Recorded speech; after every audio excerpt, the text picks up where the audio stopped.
Hello, welcome back to my channel, or welcome if you are new. My name is Kyla, and this is the last video of 2022.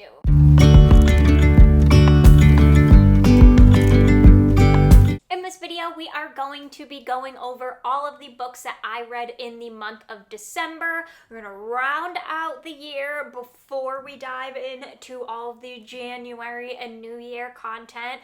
And I had an interesting reading month. I had a DNF, I had some 5 stars, I had 2-star, I read some memoirs. It was all over the place, but all in all, a fun reading month. So let's just go ahead and dive into the books. I'm going to organize this by genre, and I will have them time-stamped in the description, so if you only want to see a certain genre, you can just skip right to it. But starting off, I want to go over the memoirs that I read this month. I read 2. The first one was Beyond the Wand by Tom Felton, and I mean, if I did rate memoirs, this definitely would have been a 5 out of 5 stars. I loved this so much. I listened to it on audio, and I highly recommend that because he narrates it, and he's such a good narrator and just elevates the stories that he's telling so much. And he covered everything from how he got into acting to, of course,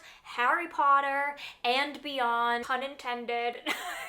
And it was just so fun to learn about his experience, how he got into acting, how he grew up, and how his experience on the Harry Potter set was so different from everybody else's, which I thought was so interesting. It does go into a little bit of behind the scenes stuff, so if you are one of those people who doesn't like to get the magic of things ruined, then please skip this one. He doesn't spoil too much, but if you don't want to know like how they filmed like the flying scenes and stuff like that, then probably skip over this. But if you do enjoy stuff like that, you will absolutely enjoy it, especially if you are a Harry Potter fan. I feel like, you know, Draco is one of those characters that we just love to hate, and so hearing his experience and how it affected his life and his family's life and just everything that he went through afterwards, you know, he talks about his anxiety and his addictions, and I learned things about him that I had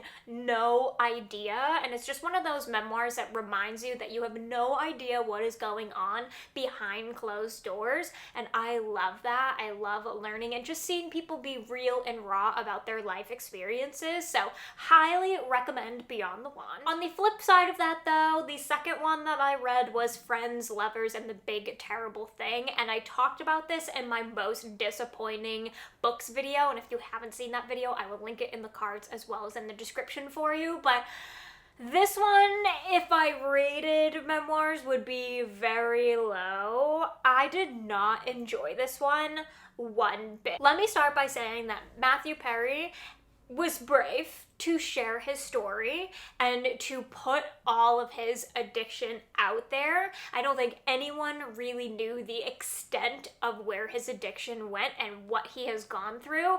I do not fault him for that. I think he is so brave for sharing his story, and I think it's so important to share stories like this because addiction is something that is just so prominent in so many people's lives. However, the way this memoir is written and the way it's told is just complete and utter chaos. And I don't know still to this day, and I don't know if I'll ever know this, if it was done on purpose or not, but he will start off by sharing a story in one chapter, then completely disregard it and go to something else and talk about other people and other experiences, and then like 5 chapters later come back to the story and finish it. So it was just a very I felt like I was spiraling throughout the entire thing. And also just the way he speaks about certain people and the way he speaks about women and the relationships that he had was just, it just wasn't it. It just was really awkward and really inappropriate in places, and I just really didn't enjoy that. And then also, obviously, we have this whole covering Friends and what he was going through during Friends. And if you've watched Friends, you've seen the roller coaster of Matthew Perry kind of throughout it. He looks so different season to season. But again, this is one of those things where if you do not want the magic of that show to be spoiled for you, steer clear of this memoir because it definitely will do that. I don't know if I'll ever be able to watch Friends and experience it the same way now have read this book. So if you do not want that ruined for you, stay away. Now let's talk about the thrillers, horrors, mysteries that I read this month. Let's start with the DNF so we can just move on up from there. And this DNF was not because this book was bad. It just is not my thing. I think it was too long. I think it was too drawn out, and that is Long Bright River by Liz Moore. The writing in this is so good. It's gorgeous. It's very well done, but this is a hefty book. And a hefty book that you have to pay attention to. And I just was not in it.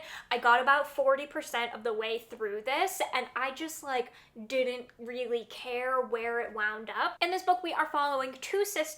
We have Mickey, who is a police officer, and then we have Casey, who struggles with addiction. And we are following as a string of murders start occurring in Mickey's jurisdiction, and then she realizes that no one has seen her sister in over a month. None of the people who have come up murdered are her sister, but it's very weird that she can't find her and that no one has seen her. So she kind of goes along and almost gets obsessed with trying to figure out what happened to her sister, rightfully so, of course. But there was something about this that just was not hitting for me. I just wasn't connecting with the characters. I wasn't connecting with Mickey and what she was going through, and it just was not holding my attention long enough for me to continue reading almost a 500-page book. I do think that a lot of people will enjoy this book. I know a lot of people have enjoyed this book. A lot of the people that I follow have given this such a high rating, but for me, I just was a little bit bored and was just kind of finding myself skimming through it and not really caring. So unfortunately, it was a DNF for me. And then I was trying to get through some of my book of the month picks because I do not like when they start to pile up. And I was very interested in reading these. And the first one that I read was Sign Here by Claudia Lux. This was so fun and hilarious and so interesting at the same time. I gave this 4 stars. I really enjoyed it. In this book, we are following Peyote, who works in hell, and he is gunning for a promotion. And to do that, he has to collect one more family member's soul to complete his set, and if he does so, he will get promoted. And then also simultaneously, we are following some of the other employees and their interactions with Peyote and how they come into play. But also, we are also following a family storyline and the drama that they are going through and on their summer vacation and everything that involves this family. And you know it's going to connect in some way, but you just do not know how. And this was very interesting. There was a lot of plot lines going on, a lot of stories going on, but all very easy to follow. And the writing is just so fun. There's a lot of satire, there's a lot of sarcasm, there's just a lot of funny moments overall. And then we have the drama of this family unfolding, and you want to know what's happening. You know, there's some cheating involved. There's this random kid that's tagging along on their summer vacation. It's all very page turning. You just want to know more and you can't stop reading. And like I said, you know it's going to connect in some way. You just don't know how. And one of the reveals in this book made my jaw drop. I was not expecting it whatsoever. And when it happened, I was like, oh shit, okay. I was sucked in from there, and I just had a blast while reading this. I don't think this is anything thrilling or groundbreaking. I don't even know what you would consider this. It's just kind of a funny mystery, a satire thriller. thriller being like the loose term in that, but regardless of what you want to categorize it as, it was so fun and I had a blast. The next one that I read was White Horse by Erica Worth, and this one was just okay for me. I gave it 3 stars. In this book, we are following Carrie, and she is a Native American, and her mother passed away or went missing when she was really young, and while her cousin is cleaning out her father's house, she finds a bracelet that belonged to her mom, gives it to Carrie, and some weird things start happening. And I really enjoyed learning about the Native American culture and their traditions and things like that. I think that was very well done. But the other plot line, like the major plot line throughout this is her trying to figure out like what happened to her mother, who killed her, and what was her life like, and that kind of thing. And that sounds like it would be interesting, but I just didn't find it as exciting or thrilling or even horror as it was kind of categorized. I think I was just expecting a little bit more, and the main plot line just kind of ended up being a little bit mundane. And the things happening in Carrie's life just on the everyday are a bit dramatic, and she just was like not my cup of tea as a main protagonist. Also, the like level of talking about smoking cigarettes in this book is like beyond, like we get it, you smoke. It doesn't have to be every other line. So some things that I liked about it, some things I didn't like about it. It was just kind of middle of the road, and I think I was just expecting more, and I didn't really get that. But I did really enjoy learning about the culture. And this next one pains me to my core to even talk about, because it was one of my most anticipated books of the year, and that's 5 Survive by Holly Jackson, who is the same author as the Good Girls Guide to Murder series. And I know that series took a bit of a turn, and not a lot of people liked the way it ended, but I thoroughly enjoyed the entire series. I love all the characters of those books. I thought it was a grand old time, and I love Holly Jackson, so I was like, you know what, I am in. If she's gonna write a new book, I'm here for it.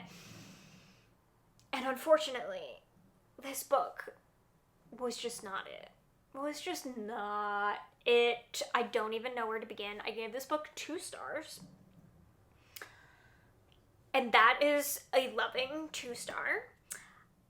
I probably could give it 1, but we're gonna give it 2 because there were some elements to it that I did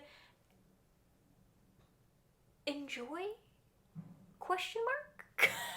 In this book, we are following 6 friends who take off in an RV for spring break. And along the way, the RV breaks down, of course, and they start hearing gunshots. So obviously everybody starts freaking out and shenanigans, and they're trying to survive the night while trying to figure out how they're going to get out of Dodge and who could possibly be doing this. And that is all very well and good, okay? Like a little bit crazy, but like, okay, I'm still here for that. And our characters, we have 2 that are a little bit older, probably like 20, 21 age, and then we have 4 friends that are like 17, 18 years old, and those 4 read so incredibly young. I do not know where the disconnect was there, but if I was reading this without knowing their ages, I would have thought they were like 14, 15 years old. I don't know what it was, and maybe other people have different opinions, but I just felt like they read so young, and I read a lot of young adult, and I don't mind when characters are reading young when they're young, but when they're supposed to be almost adult age and they're reading really young, it just misses the mark for me. There's some sort of disconnect happening there. And then on top of that, you have what happens, and like I can't talk about my true dislike for this book without spoiling it. So all I'm just going to say is that the plot goes in a direction that is so over the top, like unbelievably over the top, and like completely unbelievable, and I can stretch my imagination to a point, but this just was absolutely not, like a hard no, absolutely not. I don't know what she was thinking. It wasn't DNFable. I will say that. I was curious to see where it went, and because it's Holly Jackson, I was like, I kept waiting and waiting because she does plot twists usually pretty well. So I was like, okay, maybe there's just like another one after this, and maybe there's just another one after this. And then it just keeps getting worse. And I was like, okay, it's like watching, it's like noodle necking on the highway. You see an accident, you really are like, don't want to be one of those people, but like you can't look away. That's what this book was. 2 stars. It hurts. It hurts. And then lastly, in the horror thriller category, we read one of my favorite books of the year. I read this month, and it came in at number 3 as my favorite book of the year. This like shot right to the top, and I cannot, I struggle to put into words how much I love this book, but I really loved it, and that was The Weight of Blood by Tiffany D. Jackson. I did listen to the audiobook for this, but I loved it so much I immediately went out and bought a copy because I needed it in my life, and this is absolutely going to be a reread at some point because I want to annotate this. But oh my goodness, I loved it so much. 5 out of 5 stars. Where do I even begin? One of the things that I love about Tiffany D. Jackson, which I learned as I was reading more about her, because I haven't read from her before, at least I don't think so. I believe this is my first. But what I didn't know is that she pulls headlines from real news stories and kind of uses that intertwined with her stories, which I just think is so cool. So if you don't know, this is a Carrie retelling, but done in like a modern way. So this takes place in 2014 in Georgia, where very much so racism and class culture and all of that is very much still alive. Like they have segregated proms, and that's actually the news line that she pulled from. There was a news story in 2014 in Georgia about how they were having an integrated prom and how that was like, oh my god, so crazy. I'm sorry, 2014? I'm sorry, Georgia. Get it together a little bit sooner than that.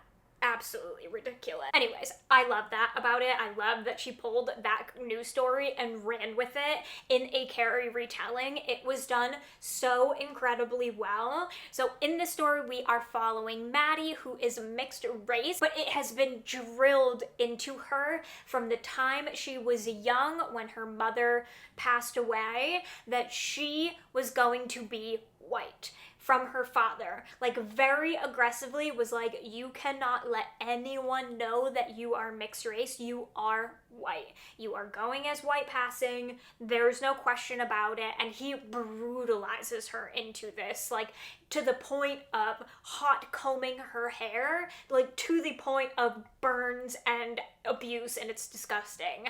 But poor thing, one day she is out on the track for gym class, and it starts to rain, and her hair starts to curl. And the students around her start realizing that she is probably not fully white, and they start bullying her, and it's absolute, the bullying that occurs in this book is unspeakable. They do unspeakable things to her, and she has been bullied her whole life, but this is to the extreme.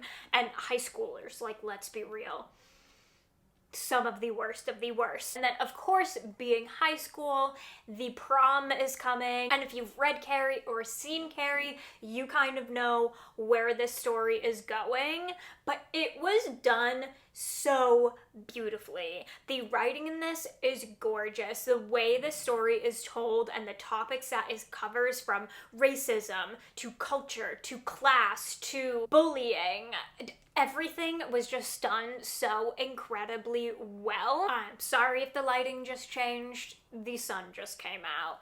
But on top of that, we have this podcast happening throughout this, as well as they are reflecting back on what happened the night of prom and trying to uncover things that happened. And this is left kind of with an ambiguous ending, which I really enjoy. I think that it was perfect for this story. And it just, I could sing the praises of this book for so long, and I won't stop talking your ear off about it. But if you haven't read it, please do so. You can listen to the audio. The audio has multiple narrators, and it was done extremely well, especially with having the podcast kind of integrated in there. It was done really well. But this is just hands down a 5-star, and like, you need to read it. You need to read it. And then lastly, we have some fantasy that I read this month. The first one I actually started in November, but finished it at the beginning of December, and that is The Witch Hunt. This is the second in the Witch Haven series by Sasha Payton Smith, and I loved this. I gave it 4 stars. I can't decide which one I enjoyed more. I want to say it was this one, but it could just be because it's fresher in my mind. In this book, we are picking up months after the Witch Haven ended and the aftermath of what happened in that book, and I will not spoil it for you, but we kind of pick up months afterwards, so you can see how things have kind of unfolded since then, and some things are going on with Frances's magic. It's not acting the way that it should, and so we're following that kind of journey for her as she's trying to figure out what happened to her magic and tries to fix it, while also following the girls on this adventure to Paris, and some things happen along the way, of course, and I just loved it. This had one of my favorite lines, like, from the entire year, one of my favorite quotes. Oh my god, so good. And if you know anything about Frances, if you've read the first one, you know that she's extremely down about herself. She does not have self-confidence. Put on top of that, the fact that her magic is acting funny, her confidence is like at an all-time low, and just really like self-loathing. In the scene, she is really like opening up to him, which is something that she really struggles to do. And Precious Oliver has just the sweetest reaction ever. And she goes, "I have handed him all the things that I am afraid of, and he has tucked them into his pocket and asked what else he could carry." Tug my heartstrings, why don't you? Oliver, we all deserve an Oliver. But I just love this. I thought it was so fun. I love where the story went. I really wish that there was going to be more. I don't know if the series is continue, if it was just a duology, I'm not sure, but if it does continue, you best believe that I will be like up front waiting to get this book in my hands. And then I finally did it. You guys, I finally stopped procrastinating and read Legends and Lattes. I really was so nervous to read this book. One, because I was like, is it gonna live up to the hype? I'm not sure. But also had this underlying feeling that obviously this is like my jam. I love cozy fantasy, so I was probably going to love it, and I was probably going to be so sad when it was over. And that's exactly what happened. This book is 5 stars, obviously. But this book pulled me out of a little bit of a reading, I don't want to call it a reading slump, just like I was not motivated whatsoever to read. And I was having a bit of a down mental health week. And I was like, you know what? If there's anything that's going to get me out of this funk, it's this book. And did it deliver? Of course it did. I freaking love this book so much. It was so fun. It was exactly what I needed. It is so cozy. It's found family. It's everything that I love in fantasy. Oh my god. So in this book, we are following Viv. She is an orc, and she has decided that she just wants to lay down her sword. She is done fighting, and she wants to open up a coffee shop. She just wants to forge her own path, just be happy, enjoy the simple things of life, and bring that joy to other people through coffee. So it's following her as she's setting up shop, and as she encounters all of these different characters along the way, and how they just form like the cutest of bonds ever. Oh my god, I love the characters in this book so much, and it's just so heartwarming. And this book is extremely low stakes. Like, there's a tiny hint of a mystery happening throughout this book, but it is nothing that's like going to shock you or anything like that. It just adds like this little extra bit to the plot line.